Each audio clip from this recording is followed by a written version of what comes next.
La pregunta entonces es, si el crecimiento tiende a concentrarse en ciudades y regiones metropolitanas grandes, ¿cómo podemos fomentar el crecimiento y desarrollo económico de ciudades pequeñas e intermedias en regiones periféricas? La respuesta a esta pregunta ha cambiado a lo largo del tiempo. No hay una sola respuesta, esto es otro de los grandes debates. Más bien ha habido maneras o enfoques de mirar a esta pregunta o de responder a esta pregunta. Pero antes de llegar a esa visión, digamos, más actual, quiero hacer un breve recuento histórico de cómo hemos llegado hasta ahí. Las primeras intervenciones de la planificación moderna para intervenir en el desarrollo territorial datan de los años 30 y 40, y ahí el modelo son la planificación de cuencas hidrográficas. Esta es una visión muy de ingeniería y de infraestructura, en la que la idea era que para que las regiones periféricas o las ciudades pequeñas de la región se desarrollaran, lo que había que hacer era conectarlas con puentes, con carreteras, con infraestructura. Hay un cambio en estas políticas para fomentar el desarrollo regional a partir de los 50 y 60, en el que la primacía la toman los polos de desarrollo o polos de crecimiento regional. Y la idea principal de esta teoría del desarrollo económico es que el desarrollo no es uniforme, o sea que aquí ya se empieza como a ver que el crecimiento se tiende a concentrar en ciertos puntos, y la idea era que se podía crear una industria core en un sitio y que esa industria iba a ser capaz de generar procesos de desarrollo alrededor de ella. Se trata también en general de una idea del desarrollo económico muy a la teoría de la modernización de Rostov, en la que generando un shock inicial, todas las sociedades podían desarrollarse, digamos, siguiendo el modelo que habían seguido Europa y Estados Unidos. Y de las teorías de la CEPAL, que también en esa época, 60, 50, se están desarrollando, que se muestran críticos con esa idea y que dicen que en realidad no es un proceso de desarrollo lineal, sino circular, en el que hay un core de países desarrollados, de regiones desarrolladas, que continuamente se aprovecha de la extracción de recursos primarios de las regiones periféricas. El tercer periodo sería como los 80s, 90s, y aquí en particular en América Latina hay unos procesos de descentralización muy importantes, y entonces aparece la idea del desarrollo endógeno. La idea es que el gobierno central no debería diseñar dónde van los polos de crecimiento regional, dónde se construyen los puentes y las presas, sino que los municipios deberían ser ellos mismos y las regiones quienes deberían diseñar sus propias estrategias de desarrollo. La época de los 90s, 2000, que tal vez ya la estamos pasando, pero por ahora siguen siendo importantes estas teorías. Y aquí surge con mucha importancia las teorías del clúster de Michael Porter. Y la paradoja es que en el contexto de la globalización los territorios siguen siendo un activo para la competitividad de las empresas. Y como hemos visto en el mapa del principio, sigue concentrándose el crecimiento y la riqueza en ciudades grandes. Entonces identifica varios factores clave, y lo interesante de esto es que el gobierno en este diamante está aquí, está en una situación periférica, y esto va a ser muy duramente criticado. Lo que hay aquí en el fondo es una visión, un enfoque de gobernanza. Ya no es la visión de ingenieros, ya no es la visión de economistas, tampoco es la visión política económica de la descentralización. Es una visión más de cómo fomentamos redes, en el que el desarrollo se interpreta en la manera en la que logremos conectar a actores que están situados o que no se hablan, y que de repente, si colaboraran, podrían fomentar. Entonces, hay dos productos o resultados de esta investigación que les quiero comentar hoy, que salieron justo este mes, los dos de hecho. Uno es una guía para la práctica, que acaba de salir publicada en la web del Banco Interamericano, y esta guía está basada en los 5 casos que estudiamos. O sea, después de hacer el trabajo de campo y de estudiar diferentes estrategias de desarrollo económico en estos lugares, nos reunimos todos los investigadores y empezamos a pensar, ok, ¿qué variables parece que son comunes en estas estrategias que han tenido éxito? Como les dije, la idea era hubo varias sesiones en las que la idea no era perdernos en las especificidades de cada caso, sino poder encontrar rasgos o dinámicas o elementos que estuvieran pasando en estos 5 casos, que tuvieran un rol importante en procesos de desarrollo económico. Entonces, después de mucho debate y mucha discusión, llegamos a 6 variables. Son las asociaciones territoriales, en la que el objetivo no es un sector, no es una política pública, no es una empresa, sino que es el desarrollo del territorio en sí. Y lo que vimos es que hay también que prestar atención a a instituciones que son informales, como pueden ser los códigos de comportamiento, por qué ciertos campesinos se asocian entre sí sin que nadie les obligue. La manera más fácil tal vez de entender una red o la idea de la gobernanza, que está basada en la idea de la red, es pensar en la jerarquía, en cómo se toman decisiones a nivel jerárquico, y realmente sí veíamos que había en los procesos exitosos había el rol de una o varias personas que estaban empujando continuamente el proyecto, pero empujándolo de una forma que era liderazgo, que no era imponiendo la gestión del conflicto. Porque si estamos pensando en fomentar el desarrollo económico local a través de redes de actores público-privados, estas redes son por naturaleza espacios de conflicto, porque son espacios de gente, de personas, con diferentes maneras de ver cómo se debería hacer una cosa, proceso de aprendizaje colectivo, es decir, que los territorios también, aquellos que van creciendo, como hemos visto que hay una dinámica, esa dinámica que unos crecen y otros no, que no es necesario, que son aquellos que logran aprender y adaptar sus rutinas a demandas del mercado, a las nuevas tecnologías. Yo estuve participando en un proyecto del Banco Interamericano en el que se llamaba Mecanismos Público-Privados para la Promoción del Desarrollo Económico Local y Regional. Empezó en 2012 y pues hasta ahora estamos sacando productos y proyectos. Ya terminó, digamos, el trabajo de campo y la investigación, pero siguen los productos saliendo. Y bueno, este proyecto lo que hacía era explorar 5 casos de ciudades pequeñas e intermedias. Se identificaron 5 casos que ellos creían que habían sido exitosos a la hora de crear iniciativas de desarrollo económico local, pero no era una función de evaluar esos casos o los proyectos del banco en esos lugares, sino era más bien contrataban a investigadores, digamos independientes, para que fueran a ver qué realmente había pasado, si realmente los consultores que habían hecho la evaluación estaban diciendo cosas que estaban pasando, o si había cosas que en realidad estaban pasando que eran más interesantes que los propios proyectos.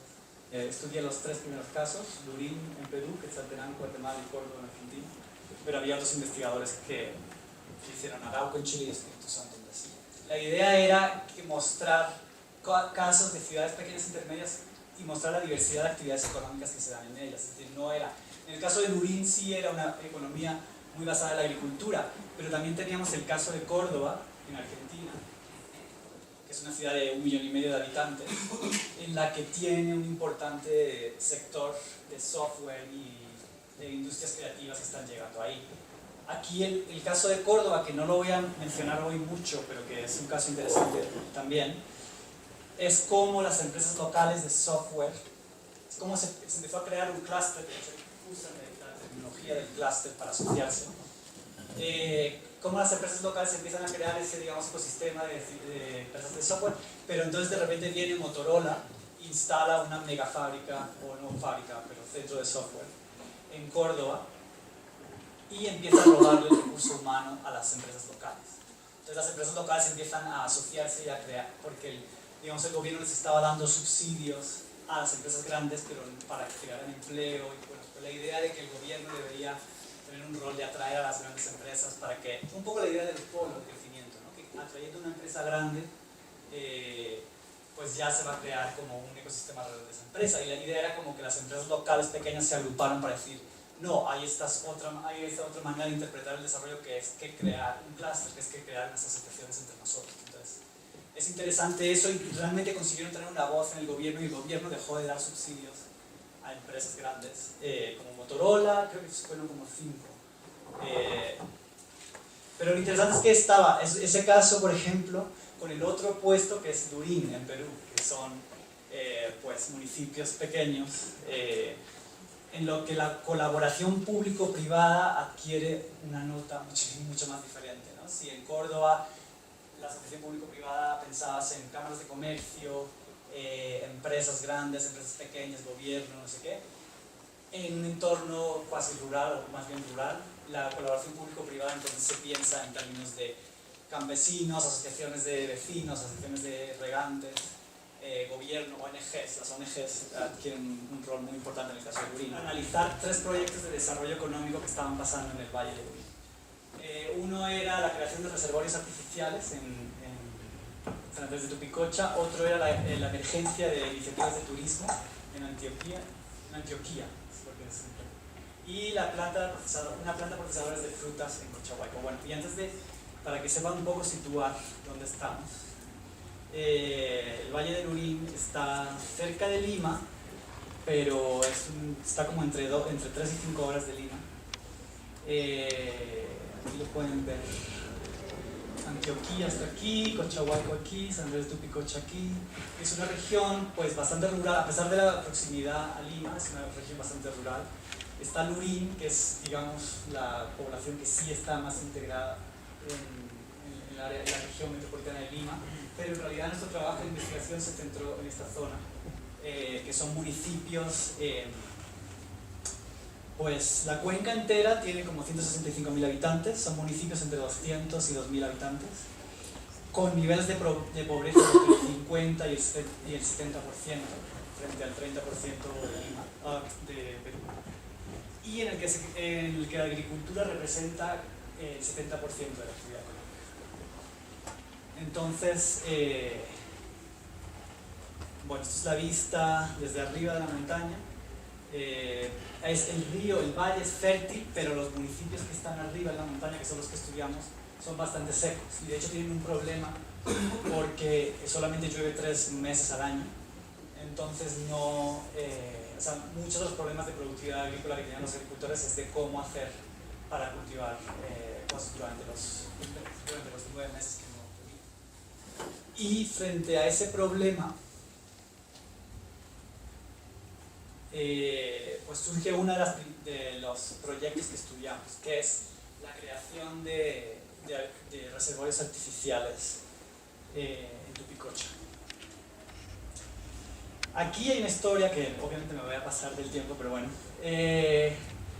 Pero la idea es que Teodoro Rojas, que es un habitante de San Andrés de Tupicocha, fue a estudiar ingeniería, vivió un tiempo fuera de la región y vio unas innovaciones en Gallito Ciego, que era una presa que habían construido en otra región rural de Perú, y quiso replicar eso en Lurín. Entonces volvió a Lurín y aplicó para fondos gubernamentales para hacer un reservorio artificial, precisamente por el gran problema que había de riego. Como ven, ahora está verde, pero esto hace unos años no estaba tan verde, y es justo gracias a estos reservorios. Pero bueno, entonces él en el 91 aplicó a unos fondos del gobierno de Perú para construir este tipo de innovación y no se los dieron. Entonces él creó una asociación de gente que conocía a otros campesinos, crearon un comité de regantes, usaron la institución del comité de regantes que ya existía, para crear una asociación en la que cada persona aportaba fondos, ya sea dinero, ya sea trabajo, para construir el primer reservorio. Se construyó el primer reservorio en el 91, mejoró, o sea, se creó una actitud de cambio, mejoró el riego en las zonas alrededor del reservorio y se empezaron a crear más comités de regantes, más asociaciones. Y entre 1991 y 2010 se construyeron como 8 reservorios en total, entre los propios agricultores, asociaciones de agricultores. En 2007, Teodoro Rojas se vuelve alcalde de Tupicocha. Entonces ahí lo interesante es que él logra, digamos, conectar esas redes horizontales. Que se me olvidó decir que además de los marco conceptual, lo que decía es que hay diferentes tipos de aprendizaje que crean gobernanza, pero para que esa gobernanza se mantenga a lo largo del tiempo es necesario conectar, digamos, las dimensiones horizontales y verticales. Verticales pensando en niveles de gobierno que pueden apoyar esas iniciativas o no, como por ejemplo en el 91 que le negaron fondos. Pero al volverse alcalde y tener esa experiencia, entonces él ya empieza a conectar con fondos de agencias de gobierno nacional, de desarrollo, y entonces FONCODES, Cooperación Popular.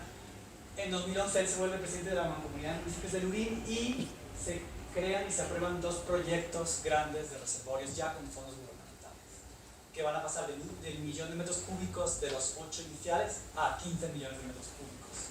Entonces aquí vemos una iniciativa de desarrollo económico en la que hay unas dinámicas de aprendizaje y gobernanza, en la que hay un tema que es el agua, como tema capaz de crear asociación, que hay 3 tipos de aprendizaje que se combinan. Pues Teodoro al final de todo es ingeniero, pero también más que ingeniero él sabe contar historias de lo que ha visto fuera de la región, él conoce a la gente, él lleva a esa gente, alguna de esa gente a otras regiones, y es esa combinación de conocimientos lo que permite que estos proyectos sigan. O sea, no es que es porque él era ingeniero, o sea, es porque él supo, digamos, de manera soft de aprendizaje, gestionarlas bien. Y finalmente, al pasar a ser alcalde del municipio, municipio, él empieza a conectar esas redes horizontales con redes verticales de financiación. Entonces ahí logra, digamos, institucionalizar esos proyectos de reservorios de agua. La otra iniciativa es el tema de turismo en otro municipio que se llama Antioquía. Aquí lo que surgió es que en 2003 hay un proyecto de una ONG que se llama CIED y recibe $2.000 de Cementos Lima como una iniciativa de responsabilidad social. Entonces lo que se establece es una asociación que se llama Colores por Antioquía, y esta asociación lo que hace es ayudar a la ONG a pintar todas las casas del pueblo de colores. Y esto obviamente pues no es una tarea fácil, hay varios miembros que necesitan hablar y contactar con la gente, crear esa confianza que pues la gente no quería pintar sus casas. Una iniciativa, por ejemplo, importante fue que el cura del municipio decidió decir que sí, pintó la iglesia, y a partir de ahí ya fue como más fácil que la gente pintara sus casas. Y entonces en 2004 esa asociación sigue creciendo. En 2004 el gobierno nacional empieza a interesarse por la iniciativa, financia varias. El número de turistas de Antioquia que pasa de ser una actividad casi inexistente en Antioquia a tener 2.000 turistas en 2006, 5.000 turistas en 2008, aunque persisten dificultades importantes. Pero lo que pasa en 2010 es que hay una fragmentación de esa colaboración, que al principio había sido muy exitosa entre la ONG CIED, el gobierno municipal y la asociación Colores para Antioquia. Entonces el gobierno local echa la culpa a Colores de Antioquia.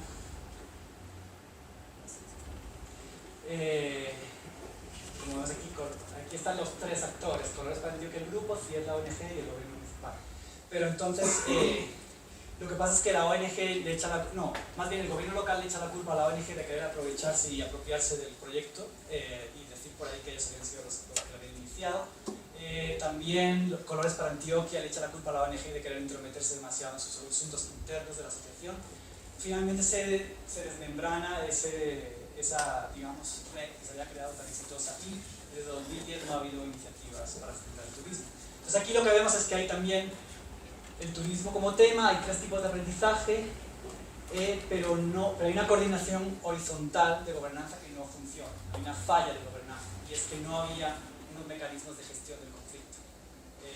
Y esto finalmente afecta a la Bueno, y finalmente hay otro ejemplo que voy a ir muy rápido, pero es la creación de una procesadora de frutas. Aquí lo que se hace es, esta ONG crea, de cierta manera esto es una historia de imponer. La ONG impone que estas mujeres deben asociarse en una cooperativa y trae a un montón de ingenieros agrícolas para que les expliquen cómo se hace mermelada, cómo se hace vinagre. Y lo que hay aquí, como dice este quote de una de las miembros de la asociación, es que llega un punto en el que ya todas se hartan de los ingenieros que vienen a decirle qué tienen que hacer, y lo que ellas quieren es tener mecanismos para que ellas puedan aprender por sí mismas, o que el aprendizaje no sea tanto en la producción de cosas, sino cómo la venden, porque lo que estaba pasando es que no podían vender sus productos. Entonces, bueno, hay dinámicas de aprendizaje también. Aquí lo que hay es un dominio de la experticia técnica frente a otras formas de aprendizaje, y lo que hay es que la ONG CIED domina el proceso de una versión muy técnica de mejora del producto, en que hubo coordinación vertical entre el CIED y el gobierno nacional, porque el gobierno nacional dio fondos, pero no había una colaboración horizontal.